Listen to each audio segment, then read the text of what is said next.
Tidak, ini untuk polisi, bukan untuk saya, tidak.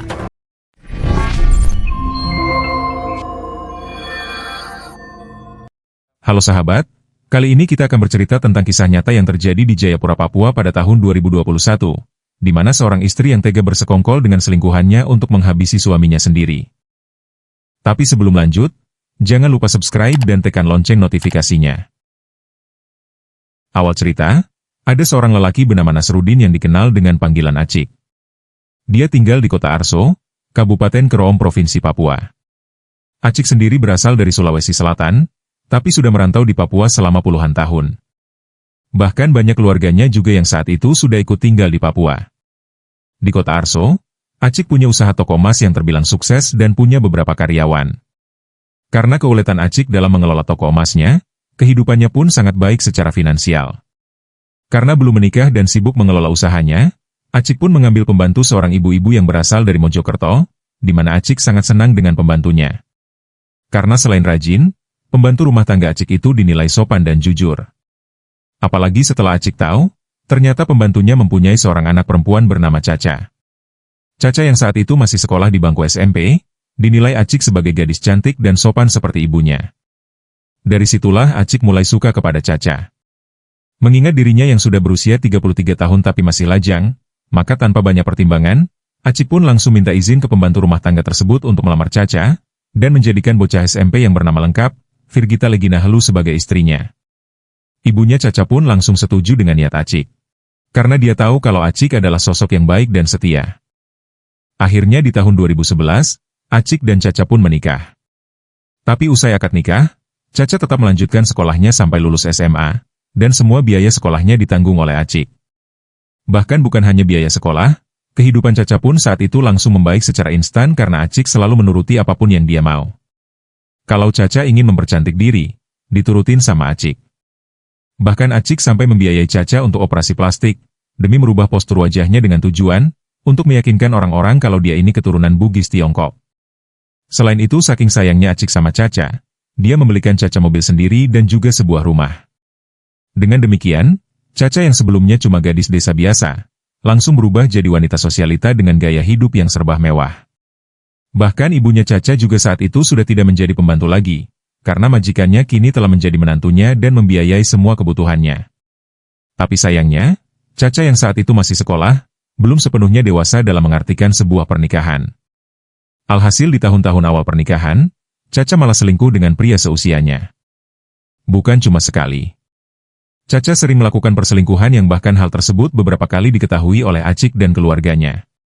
Namun karena Acik orangnya berpikiran dewasa, maka dia memaafkan Caca, karena dia paham kalau Caca memang terlalu muda untuk jadi seorang istri. Karena di usia yang saat itu masih SMA dan bergaul dengan teman-temannya yang juga masih SMA, maka Acik paham kalau Caca pasti sulit untuk melepaskan dunia mudanya secara total, dan Acik tetap membimbing dan mengingatkan Caca, supaya tidak mengulangi perbuatannya lagi. Tapi peringatan lembut Acik ternyata tidak membuat Caca sadar, karena lagi dan lagi Caca masih selingkuh bahkan ketahuan lagi oleh Acik dan keluarganya. Namun Acik tetap berusaha memahami situasi, kalau Caca emang masih muda. Dan Acik yakin, suatu saat Caca akan mengerti kalau dia sudah ada di fase dewasa dan harus setia pada pernikahannya. Dan setelah beberapa tahun mereka menikah, mereka pun punya anak dan hubungan mereka masih aman-aman saja, walaupun selalu diwarnai dengan perselingkuhan yang masih dilakukan oleh Caca. Malapetaka akhirnya terjadi di tahun 2020. Caca tergoda dengan seorang pria muda yang berasal dari Afghanistan bernama Mahdi Merbhan, yang dikenal Caca lewat Instagram. Mahdi sendiri merupakan warga negara asing yang berasal dari kota Kabul, Afghanistan. Dia merantau ke Indonesia sejak tahun 2019, mengikuti kakaknya yang tinggal dan punya kafe di kota Jayapura. Karena statusnya pengangguran, Mahdi yang sadar kalau wajahnya disukai oleh banyak cewek Indonesia, maka dia pun mengincar cewek-cewek lokal yang kaya di wilayah Jayapura, yang nantinya akan diporotin sama dia. Dari sinilah dia melihat Caca, cewek cantik sosialita muda. Mahdi pun langsung mendekati Caca melalui Instagram. Dan gayung bersambut, Caca pun dengan gampangnya langsung merespon, bahkan suka dengan Mahdi yang memang memiliki paras rupawan. Dan secara diam-diam mereka pun ketemuan. Disinilah perselingkuhan Caca dengan Mahdi pun dimulai dan menjadi penyebab kasus perampasan nyawa Acik. Hubungan Caca dan Mahdi mulai serius. Mereka pun mulai sering ketemuan bahkan check-in di hotel. Bahkan saking tergila-gilanya Caca sama Mahdi, dia sampai sering mengirim uang puluhan juta untuk Mahdi. Dan yang luar biasanya, Caca beberapa kali mentransfer uang untuk Mahdi dalam jumlah besar menggunakan rekeningnya Acik. Caca sampai membelikan Mahdi sebuah motor gede seharga puluhan juta. Yang lebih gila lagi, Acik pernah mengantar Caca ke sebuah hotel yang ada di kota Jayapura, di mana Caca akan merayakan malam tahun baru 2021 hanya berduaan dengan Mahdi. Tapi Acik saat itu tidak tahu, dengan siapa Caca menghabiskan malam tahun barunya. Mahdi yang tahu cara meluluhkan hati wanita, dia pun membuat Caca makin tergila-gila. Di mana Mahdi membuat tato di lengannya dengan tulisan puisi romantis, pakai singkatan nama Caca. Sudah pasti apa yang dilakukan Mahdi itu, membuat Caca makin tergila-gila dengannya. Akhirnya di bulan Februari tahun 2021, Caca menyuruh Mahdi pindah ke Arso dan memberikan uang untuk Mahdi ngekos di dekat rumahnya. Hal itu Caca lakukan, agar bisa bertemu tiap hari dengan Mahdi. Dan benar saja, setiap hari Caca datang ke kosnya Mahdi, tanpa sepengetahuan suaminya Acik yang sibuk di toko emasnya. Akan tetapi, Caca dan Mahdi masih belum puas lagi dengan hubungan mereka dan apa yang mereka dapatkan selama ini. Oleh karena itu, keduanya mulai merencanakan hal gila. Caca yang tergila-gila dengan Mahdi dan begitu juga Mahdi yang tergila-gila dengan harta suaminya Caca. Mereka pun mulai merencanakan untuk menghabisi Acik. Tujuannya supaya Caca bisa sepenuhnya menguasai harta Acik, dan nantinya bisa menikmati harta tersebut bersama Mahdi.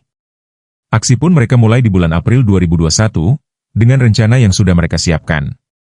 Rencananya, Mahdi akan berpura-pura merampok toko emasnya Acik di saat tokonya sepi. Di mana dalam rencana itu Mahdi akan menghabisi Acik dengan cara ditusuk. Sedangkan tugas Caca sebagai pemberi informasi terkait keadaan di toko. Tapi rencana itu gagal, karena toko emasnya Acik hampir tidak pernah sepi pembeli, sehingga tidak ada celah untuk Mahdi menjalankan aksinya. Beberapa hari kemudian, mereka pun menemukan cara lain, yakni menghabisi Acik dengan cara diracuni. Caca langsung membeli obat kutu air, dan di saat pagi Acik mau sarapan, Caca kemudian memasukkan obat kulit berbentuk krim tersebut di segelas susu dan diberikan untuk Acik. Tapi setelah Acik menghabisi susu tersebut, tidak ada reaksi apapun terhadap tubuhnya. Tak patah semangat karena bernafsu ingin menguasai harta Acik, Caca dan Mahdi pun punya ide untuk menghabisi Acik dengan cara santet. Mereka berdua pun mencari seorang dukun yang dipercaya bisa melakukan ritual santet. Caca membayar dukun itu 50 juta untuk satu kali ritual. Setelah itu mereka menunggu reaksi Acik. Namun beberapa hari setelahnya, Acik masih tetap sehat dan beraktivitas seperti biasa. Akhirnya Caca balik lagi dan memberikan 50 juta untuk dukun tersebut, dengan harapan, si dukun bisa melakukan ritual yang lebih ampuh untuk melenyapkan Acik. Akan tetapi sampai 100 juta sudah berpindah tangan, keadaan Acik tidak ada tanda-tanda terkena santet. Karena terus-terusan gagal, akhirnya Caca mendatangi Mahdi di kosannya untuk membicarakan rencana yang lebih serius untuk menghabisi suaminya. Hingga akhirnya mereka pun kepikiran dengan cara yang pertama yang sempat gagal, yaitu pura-pura merampok. Tapi kali ini mereka merencanakan menghabisi Acik di jalan, dengan modus seperti Acik dirampok dalam perjalanan. Disinilah malapetaka terjadi. Caca dan Mahdi pun sepakat menjalankan aksi nekat, habisi Acik di jalan dengan modus perampokan. Dan untuk memuluskan rencana mereka, Mahdi pun membayar 2 orang untuk membantunya menjalankan aksi. Dan setelah semua rencana disusun, akhirnya pada hari Senin sore tanggal 28 Juni 2021, Caca mengajak Acik ke kota Jayapura, untuk memeriksa matanya di salah satu apotek. Tentu saja itu cuma akal-akalan dari Caca. Jam 5 sore, Acik dan Caca berangkat dari Arso menuju ke Jayapura. Sedangkan Mahdi bersama 2 orang bayarannya juga sudah bersiap, dengan menggunakan mobil rental jenis Avanza hitam yang disewa dari Arso, Mahdi pun membuntuti Caca dan Acik. Acik dan Caca tiba di apotek pukul 7 malam. Dan setelah Caca selesai berobat, dia langsung mengabari Mahdi untuk bersiap-siap, karena dia dan Acik sudah bersiap juga untuk jalan balik ke Arso.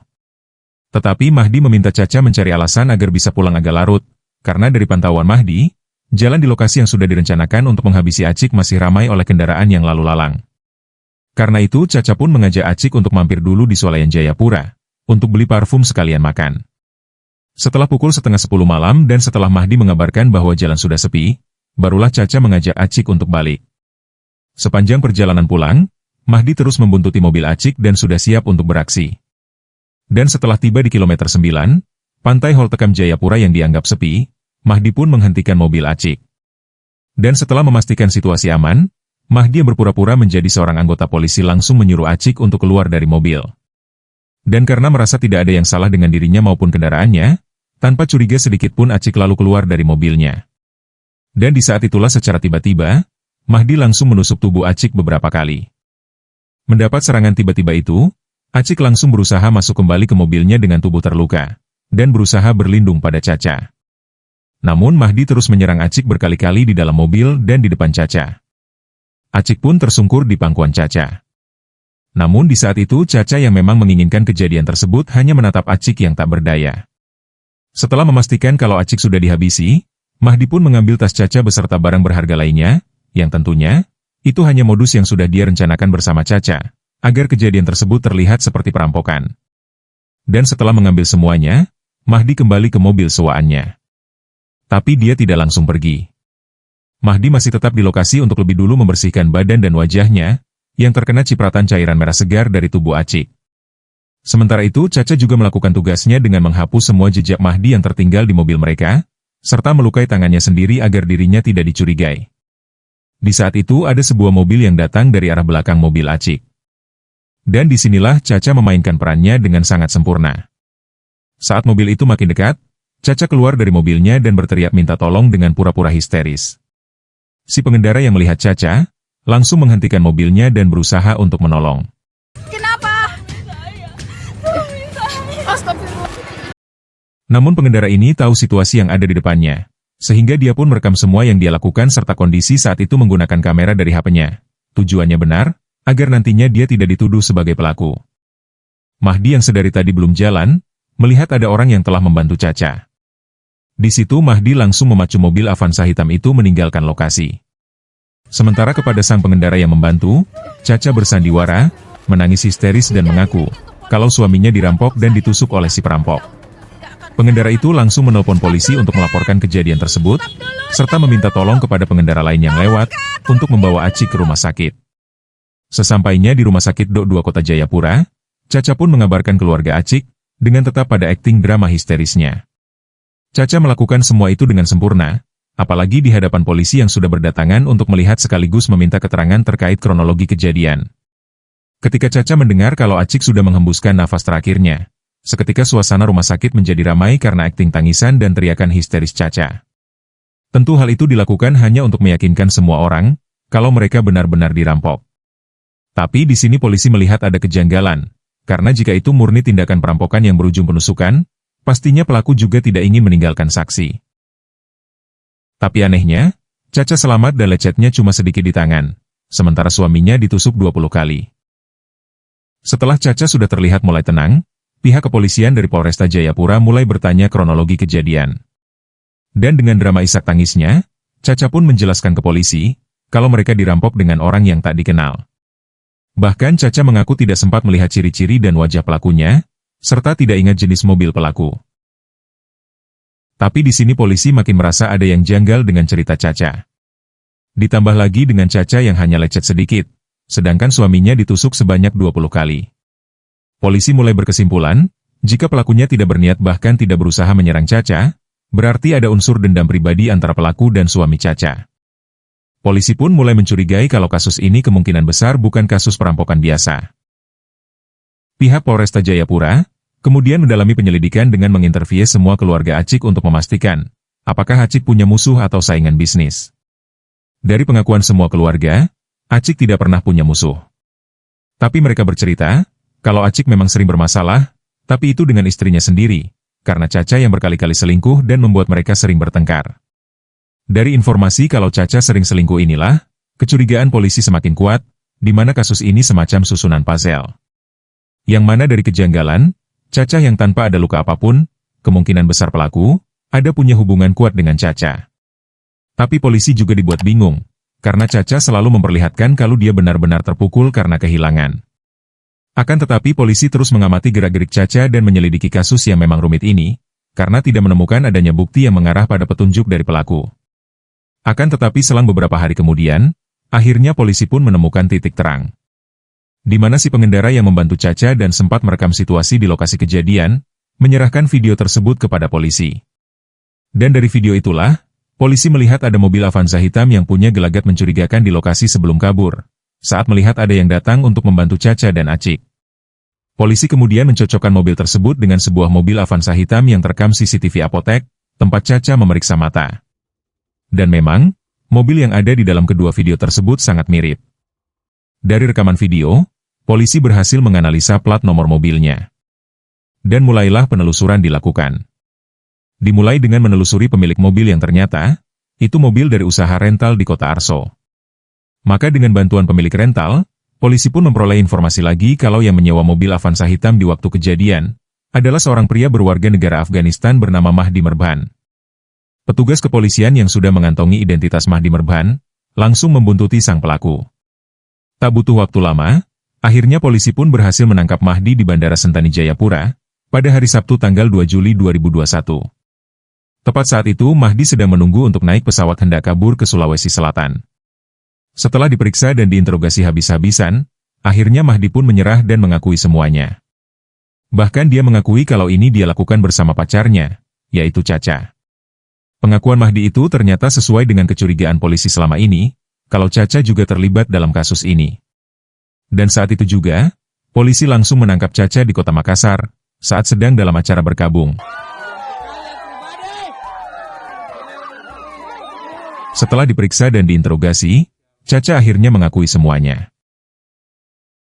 Mahdi Merban dan Virgita Legina Helu alias Caca, akhirnya ditetapkan sebagai tersangka. Kini keduanya sedang menjalani hukuman penjara seumur hidup, karena terbukti melakukan tindakan kejahatan secara terencana. Dari peristiwa ini, keluarga besar Nasarudin alias Acik benar-benar kaget dan marah pada Caca. Karena mereka menilai jika Acik sudah sangat baik pada Caca, walaupun diselingkuhi berulang kali tetap dimaafkan.